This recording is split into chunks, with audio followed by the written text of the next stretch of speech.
Naghandog ang SK Federation katuwang ang Local Youth Development Council kaisa ang lokal na pamahalaan ng Pasig ng Linggo ng Kabataan Concert 2023 nitong Biyernes sa Pasig City Sports Center.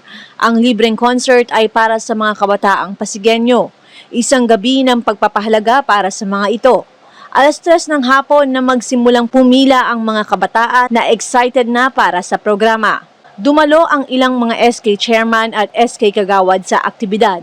Ayon kay Gia Clemente, SK Federation President, nasa mahigit 2,000 kabataan ang inasahang makisaya, makikanta at makiisa sa mga naimbitahang performers na pawang mga Pasigueño din.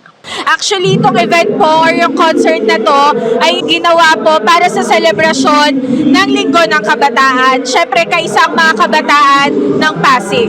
We're expecting 2,500 attendees for this Linggo ng Kabataan concert. Ang mga kasama dito sa programang ito, first, gusto namin magpasalamat sa City Government of Pasig, sa pangunguna ni Mayor Vico Soto. Sila yung mga kasama namin gumawa ng programang ito. Ang SK Federation Office, ang mga SK chairs at SK sa buong barangay. Siyempre, invited dito sina Al James, Oside Mafia, Paul and Bolen, JP Bacalian, Zay, at marami pang iba. Sa mga kabataan na nandito ngayon, sana mag-enjoy kayo sa inandog ng SK Federation at ng City Government ng Pasig.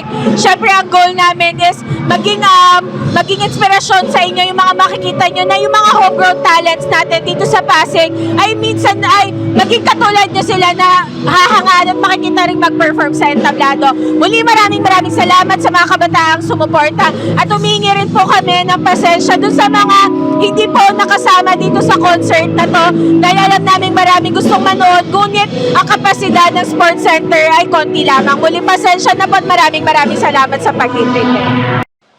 Ako si Luan Peñano para sa latest ng iNews Pasig.